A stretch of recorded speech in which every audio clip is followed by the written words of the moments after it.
Silence. A heavy, suffocating silence. Not a single blade of grass moves. But Togger knows death is here. 2 meters away. He stops breathing. His knuckles turn white, gripping the spear. The flint tip is cold, but his palms are burning. Right across from him, hidden in the thick brush, a mountain of muscle and rage stands frozen. The ancient boar, the Intellidont. This is not the pig, you know. This is a tank covered in wire-thick fur. His tusks can rip a man open like a wet sack. Toggar sees the nostrils flare. It smells them. It knows they are here. A glance to the left. In the shadows, Gorm is waiting. The old alpha. He is 38 years old. An ancient man in this cursed world. Red ochre covers his face. The color of blood. The color of a plea to the spirits. Give us luck today, or take us quickly. Gorm raises his hand. The signal. Now. Either we kill it, or we die. 700,000 years ago. Europe. The Middle Pleistocene epoch. It is a time of giants. Creatures walk these plains that will become legends, and then fossils. But among the mammoths and saber-toothed cats, there is another predator. Weak for now, but deadly. In the cave, the tribe wakes up.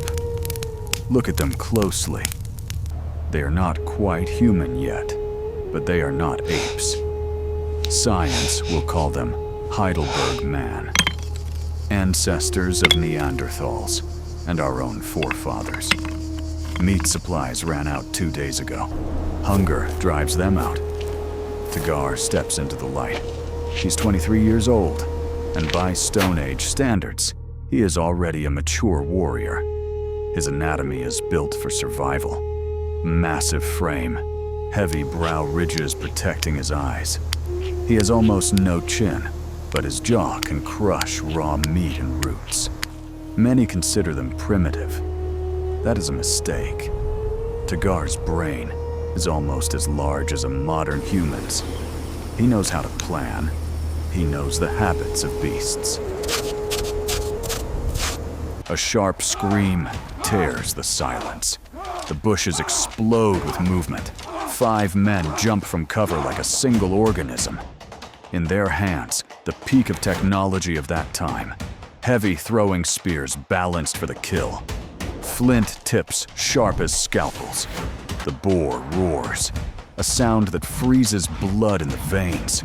The Intellidont does not know how to run. Its instinct is to attack. 1 ton of living weight tears the earth. It charges straight at Gorm, the first spear. Gorm throws it with the strength of his entire life. Impact. The tip pierces the hide, but the layer of fat and muscle is too thick. The beast only gets angrier. It knocks the leader off his feet. A bone snaps. In this world, 1 mistake costs you broken bones. Now the beast turns to Toggar, eyes filled with blood, foam dripping from its tusks. No time to think. Toggar steps forward. This is madness. The beast is 3 meters away. 2. Toggar looks for a weakness, the only spot where the heart is not protected by ribs. Right under the left shoulder blade. He throws. The spear whistles in the air. A perfect hit. Physics and anatomy do their work. The giant carcass slides another meter by inertia and collapses at the hunter's feet. Dust settles. The heavy wheeze of the beast turns into silence. The king of the steppe is dead. They are alive, hearts pounding hard enough to break ribs. Toggar helps Gorm up. The old man is bruised but whole. It is a victory. Today the tribe will eat. Today no one dies of hunger. They start working fast. Stone knives slice through the thick hide. The smell of fresh blood hits them, thick, metallic, intoxicating. And this is their fatal mistake. Tagar freezes first. The hair on his neck stands up. Something has changed. The birds have gone silent. The wind has died. The feeling of being watched. A heavy, heavy gaze drilling into his back. Tagar slowly turns his head to the tall grass. From the golden grass steps out the king, the cave lion. He's massive, 400 kilograms of muscle. Saber tusks stick out of his mouth like daggers. He did not run to the sound of battle. He was here the whole time. He waited. He let the humans do the dirty work. And now, he has come to take what is his. The hunters have almost no weapons left. All spears are stuck in the dead boar. 5 men with small knives against a perfect killing machine. The lion takes a step forward. He does not growl. He is simply coming to take his food. This is not a battle. This is an execution. Stalemate. The huge carcass of the boar lies between the humans and the lion. To get the spears means getting within striking distance of the predator. And this beast is in no hurry. He knows he is the master here. There is no rage in his eyes, only cold calculation. He is evaluating them. Who is weaker? Who will break first? Gorm whispers a command. Do not run. Stand as a wall. In this world, if you run, you become prey. The lion takes a step. Muscles roll under the golden fur. He opens his jaws, showing fangs the length of a man's hand. This is not a threat. It is a promise. One more second and chaos begins. Tagar realizes strength is useless here. He needs a trick. His hand slides into the pouch on his belt. Inside a bundle of dry grass smolders a coal they always carry. A sharp swing. The air ignites. Tagar grabs the burning bunch of grass and throws it forward. Fire. To the beast, this is magic. A piece of the sun fallen to earth. The lion recoils. For the first time, doubt flickers in his yellow eyes. He does not fear the spear, but he fears what he does not understand. A wall of smoke and sparks separates them. The beast growls, disappointed and dull. He takes a step back, then another. He retreats into the tall grass, dissolving like a ghost. They do not celebrate. With trembling hands, the hunters carve out the best pieces of meat. They must leave. Fast. The path back feels twice as long. The sun sets, painting the sky in crimson tones. Every bush looks like a threat. They stop at the river to wash off the traces of the hunt. Predators follow the scent. If you bring the smell of blood to the cave, you bring death. Tagar looks at the dark water. He has a bad feeling. That lion left too easily. The cave meets them with warmth. Women and children greet them as heroes. Tonight is a feast.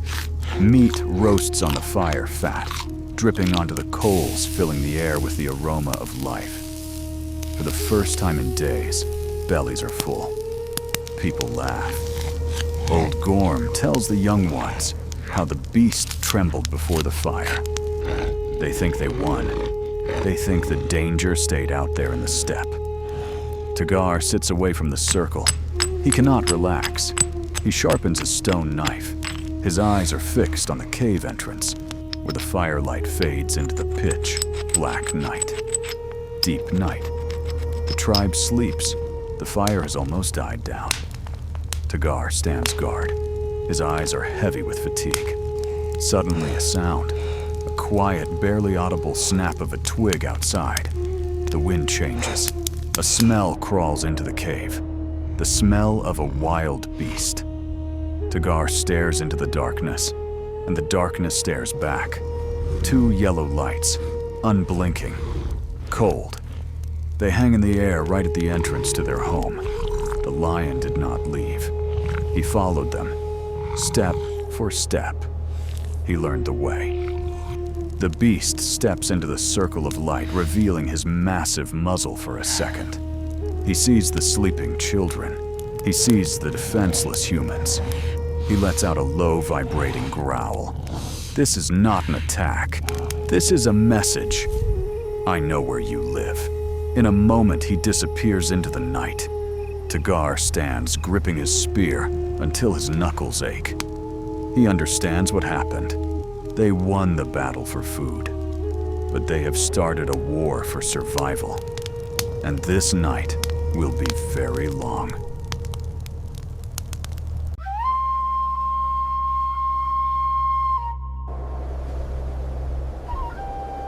Three suns have set since the lion last showed his yellow eyes at the entrance. 3 nights of non-stop vigil, worse than any fight. The lion is not attacked, which is the cruelty of his strategy. He established a siege. The tribe is running out of water, but they cannot reach the river. The lion's prints, massive, heavy, the size of a man's head, mark the borders of their prison. Every distant rustle in the tall grass is a trigger. Fear is doing the predator's job, preventing them from moving or sleeping. Tagar is on guard. He is exhausted, his hands trembling. He constantly smells the lion. Musky, heavy, metallic scent of meat and power.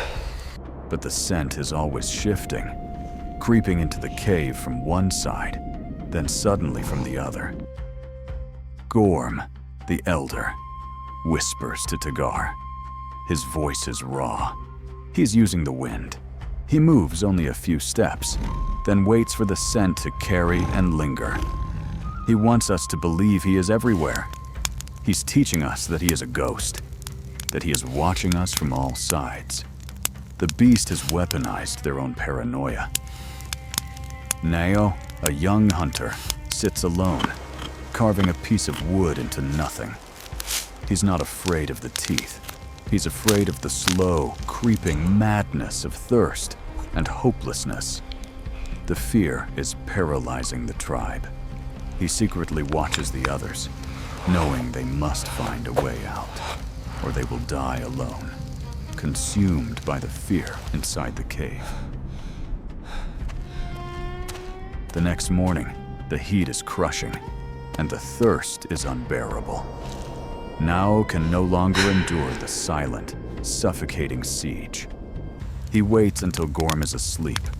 He does not head for the main path toward the river, which the lion clearly guards. Instead, Nao moves toward a narrow cleft in the rocks behind the cave.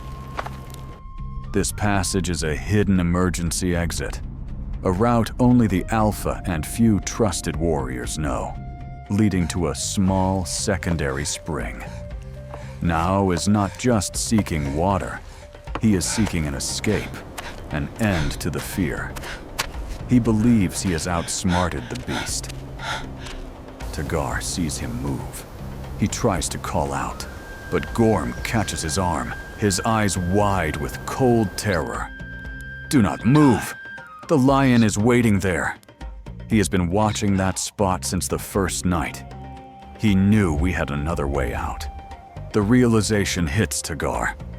The beast is trapping them strategically, anticipating their most desperate move. Nao slips into the narrow passage. A terrible silence follows. There is no roar, no struggle. Just a faint, sickening snap of bone, swallowed immediately by the thick brush. The attack is professional, instant, and silent. The predator has proved its superior speed and patience once more. Half an hour later, a heavy thud echoes through the valley. The lion has left Nao's broken body directly at the front mouth of the cave. He has dragged it from the hidden exit all the way back to the main entrance. The throat is ripped, but the rest of the body is untouched. This is not a kill for hunger.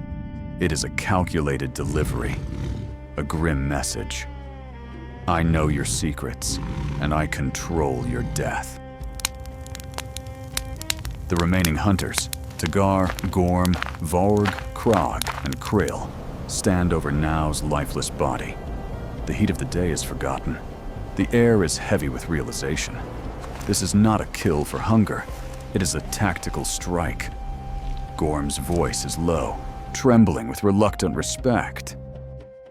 This is not a beast. A beast waits for night. A beast hunts for food. He is a rival intelligence. He is studying us. He knew the weakest link and broke him first. Gorm continues, gesturing to the intact body. He waited for Now to use the secret path.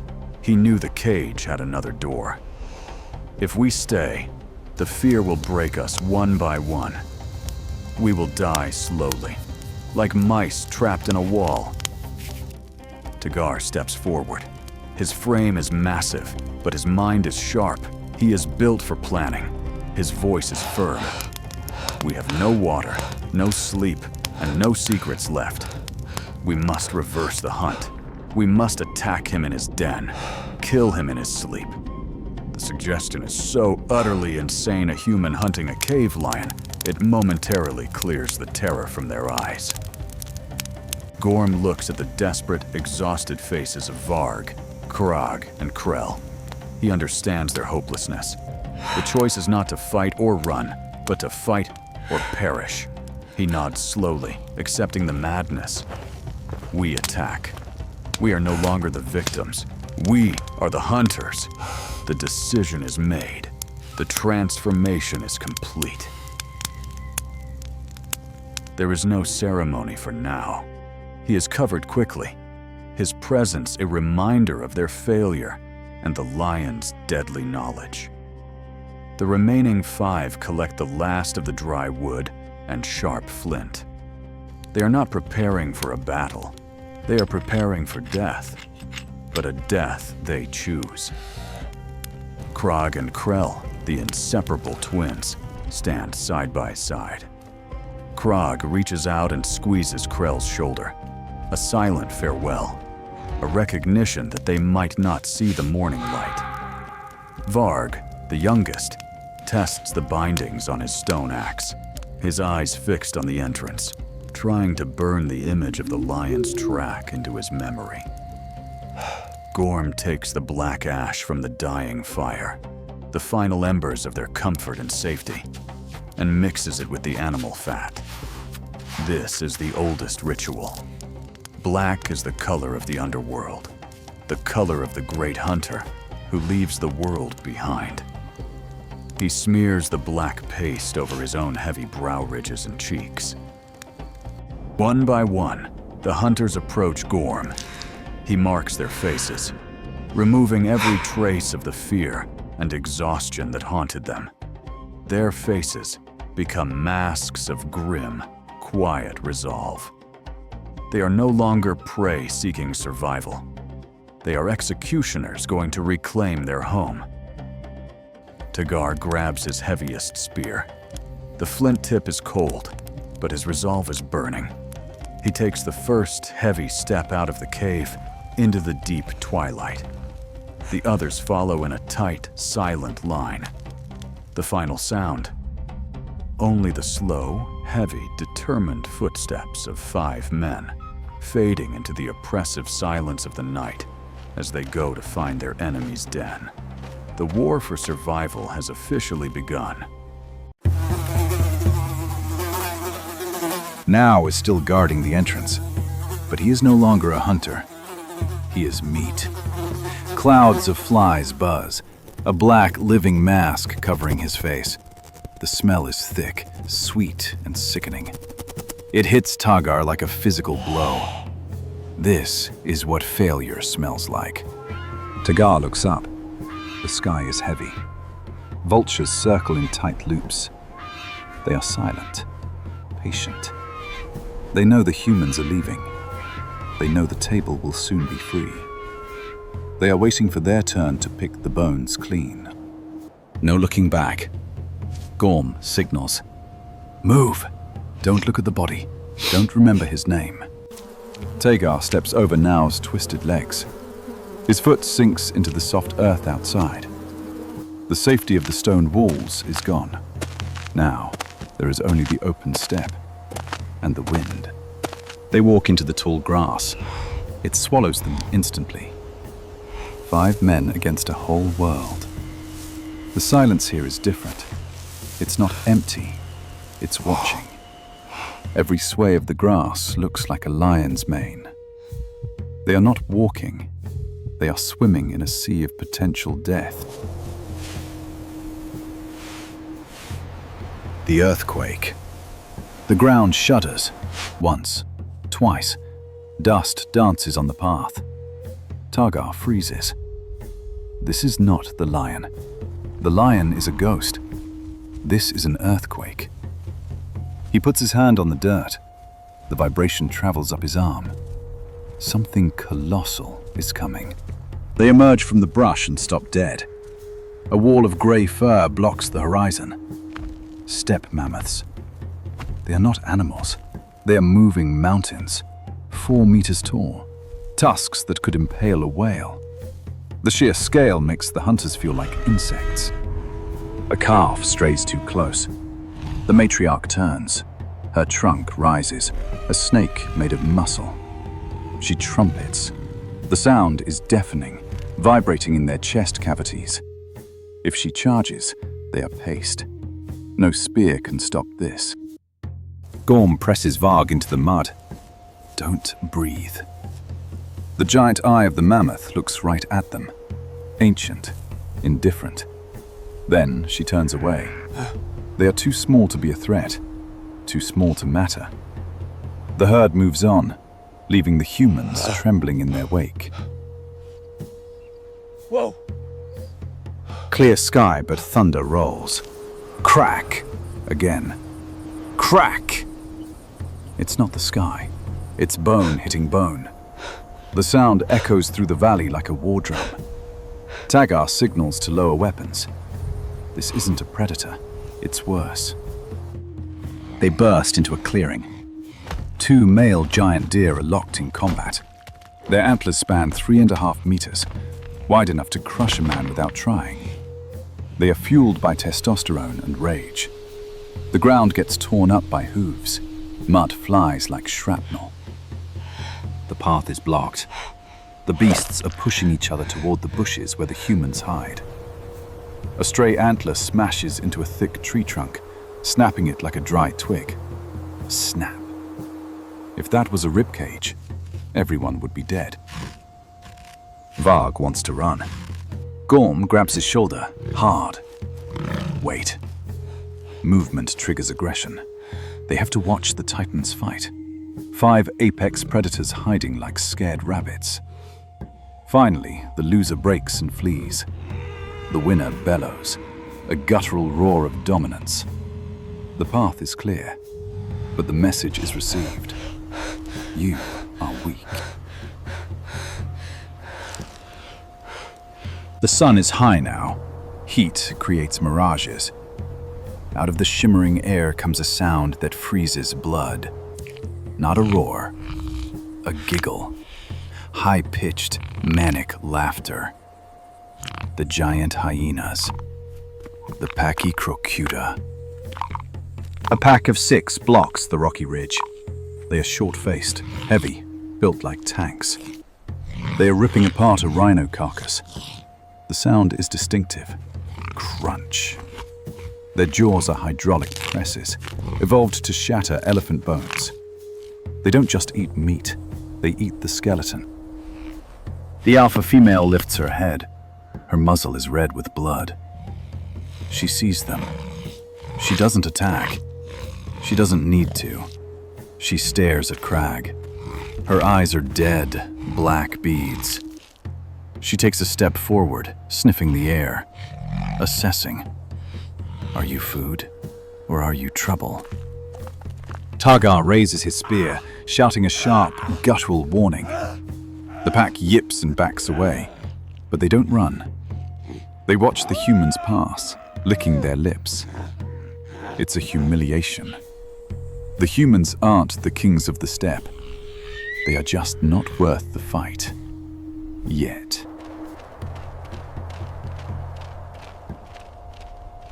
The sun touches the horizon. The light turns blood red. They reach the river. It's not wide, but it's fast. Ice melt from the glaciers.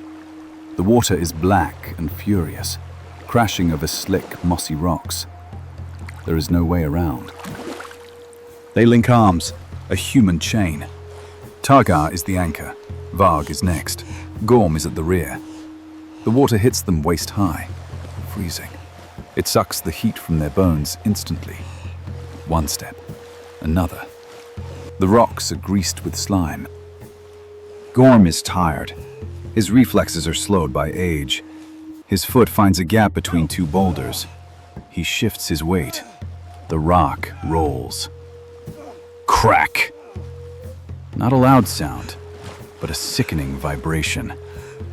Gorm gasps, a sharp intake of air through gritted teeth. He goes down. The current grabs him. Targar and Varg heave him up, dragging him to the bank. They collapse on the mud. Gorm clutches his knee. It's already swelling, turning purple. He can't stand. The alpha is broken. In the wild, a broken leg is a death sentence. Gorm pushes Targar away. Go! I will wait here. It's a logical offer. He will slow them down. Targar looks at the darkening sky, then at the old man who taught him to hold a spear. He shakes his head. He grabs Gorm's arm and pulls him up. Varg takes the other side. They are carrying their burden into hell. They enter the tree line near the cliffs. The atmosphere dies. No birds, no insects. The trees are scarred. Deep parallel gouges in the bark 3 meters up. Territory marks. The lion sharpened his claws here. Targar stumbles on something. A skull, not a deer. It has massive canine teeth. A cave bear. Its skull is crushed from the top. The lion didn't eat it. He killed a fellow predator just to clear the board. This is not a hunting ground. It is a throne room. Night has swallowed the valley. The moon reveals their destination, a black fissure in the rock face, looking like an open wound in the earth. The smell here is overpowering. It smells of rotting meat, old blood, and something else. Something ancient. They stand at the entrance. At first, there is only silence. Then, a sound rises from the deep. A slow, rhythmic exhaling. The beast is inside. It is alive, and it is waiting. Targar blows on the embers in his torch, casting a faint, blood-red glow on their faces. They are terrified, but there is no way back. They take a step forward. One single step into the darkness, leaving the world of the living behind.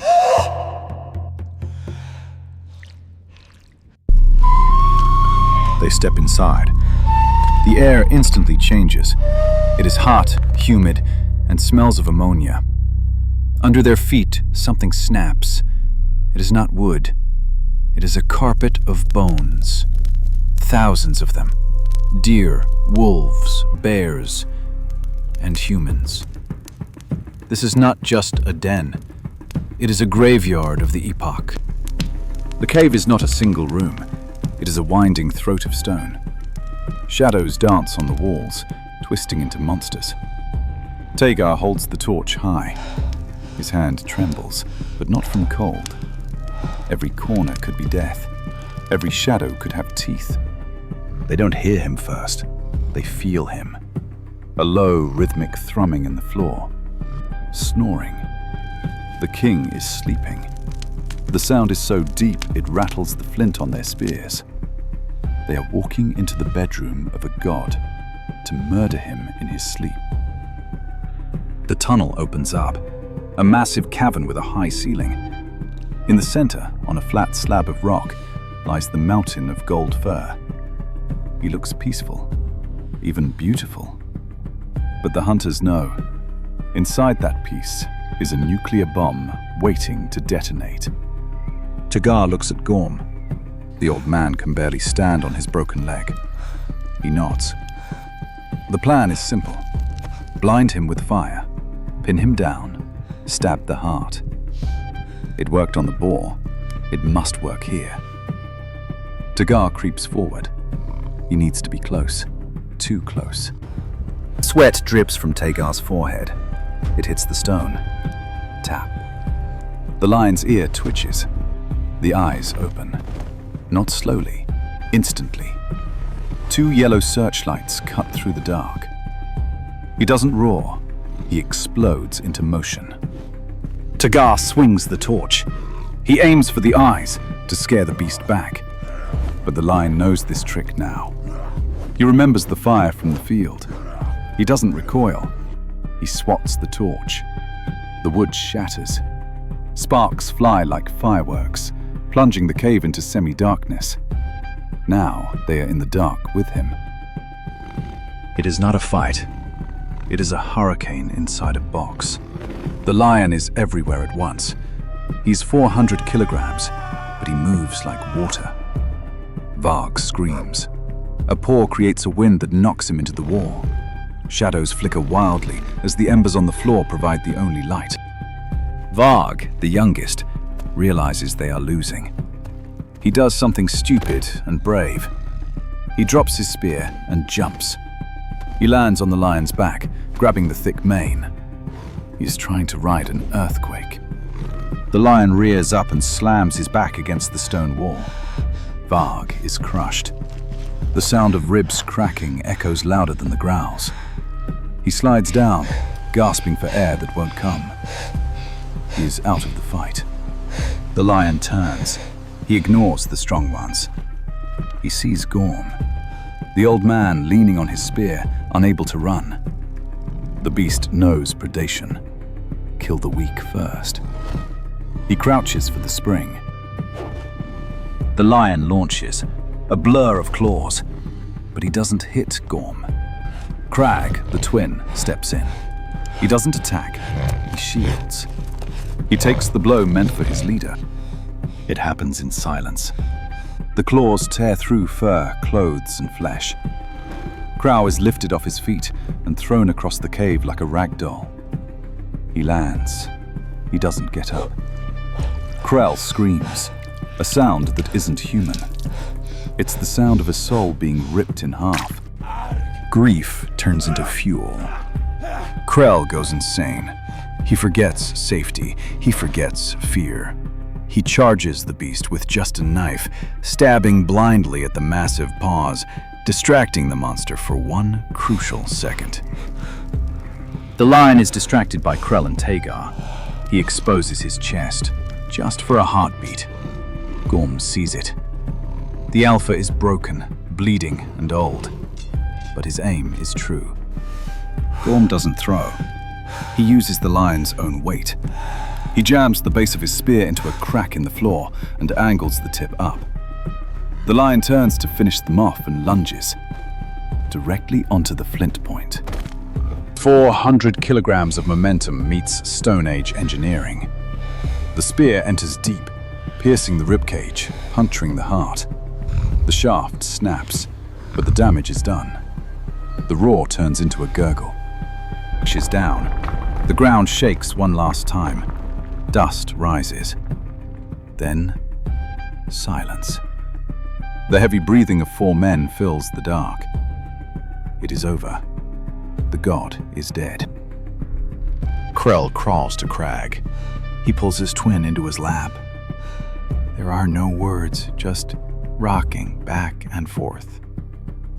In the Stone Age, you are born together, you hunt together, and you die together. Tygar puts a hand on Krell's shoulder. Brother is avenged, he whispers. But it feels empty. They look around. Varg is coughing up blood, clutching his ribs. Gorm can't walk. Crag is dead. They killed the lion, but the lion destroyed the tribe.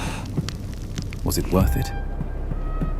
They sit in the dark next to the warm carcass of their enemy. Adrenaline fades, leaving only pain. They think the nightmare ends here. They think they can sleep now. Tagar stands up to find water.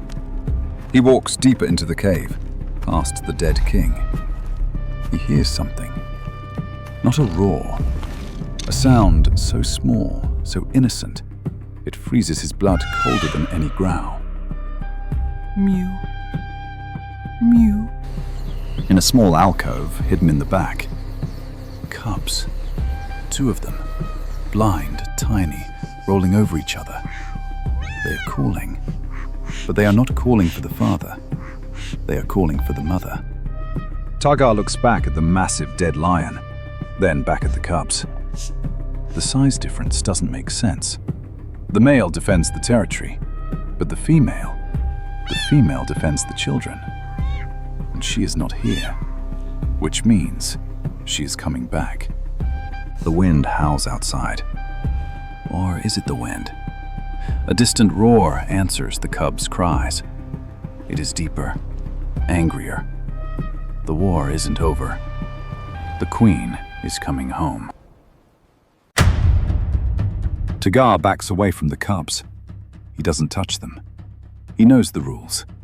If you touch the children, the mother will hunt you to the end of the earth. He runs back to the main cavern. His eyes scream, "Run!" She is coming. Tagar grabs Varg, who is coughing blood. Gorm tries to stand on his broken leg. But Krell is still holding his dead twin brother. He refuses to move. "We taken," he snarls. The distant roar gets closer. It shakes the dust from the ceiling. Tagar grabs Krell by the collar. "He is gone! If we carry the dead, the living will join them!" Krell looks at Crack's face one last time. He leaves a piece of his soul there. They burst out of the cave into a wall of water. The storm from the previous days has turned into a deluge. Visibility is 0. Mud is slippery as ice. They are carrying 2 crippled men down a landslide. They reach the bottom of the slope. Eyes glow in the rain. Not yellow like the lions. Green, cold, intelligent. The wolf pack, 7 of them. They don't roar. They communicate in silent snaps. Wolves don't attack healthy prey. They attack the broken. They smell the blood on Varg and the bone rot on Gorm. They circle, cutting off the path to the river. They are tightening the noose. Suddenly the wolves stop. Their ears flatten against their skulls. They whine. The alpha wolf looks up at the cave entrance. He turns tail and runs. The pack vanishes into the dark. Something scarier than a wolf is here. Lightning strikes, illuminating the cliff. She stands there, the queen. She is bigger than the male, sleeker. She doesn't have a mane, but her muscles ripple like liquid steel. She sees them. She smells the blood of her mate on their hands. She doesn't stalk, she dives. She moves down the rocks with terrifying speed, ignoring gravity. It is an avalanche of claws and teeth. Tagar screams, "To the river!" The river that Gorm broke his leg in is now a raging torrent. Black water smashes against the rocks. The only way across is an ancient fallen pine tree, slick with rain and moss. Tagar goes first, dragging Varg. Krell helps Gorm. They are halfway across when the queen hits the bank. She doesn't hesitate. She steps onto the log. Her claws dig into the wood. She is coming for them right over the abyss. They jump onto the far bank. The lioness is in the middle of the log. Krell sees his chance. He doesn't run. He grabs the heavy branch, acting as a lever for the log. He screams his brother's name. "Crag!" He pushes the log. The leverage shifts. The pine tree twists in the current. The queen loses her balance. She sinks her claws in, trying to hold on, but the river is stronger. The log flips. The white water swallows the beast. She roars, fighting the current, but she is swept downstream into the darkness. She's not dead, just gone. For now. Morning. The rain stops. 4 men lie in the mud on the safe side. Targar looks at them. Gorm is crippled. Varg is broken. Krell is alone. They look like the losers of a war. Gorm looks back at the mountains. We took the food. We killed the king. But we lost everything. Tagar shakes his head. He grips his broken spear. No, we survived. And next time, we will be ready. Deep down the river, on a sandy bank, a massive paw drags a wet body out of the water. The queen coughs up water. She looks up toward where the humans went. Her eyes burn with cold, eternal hate.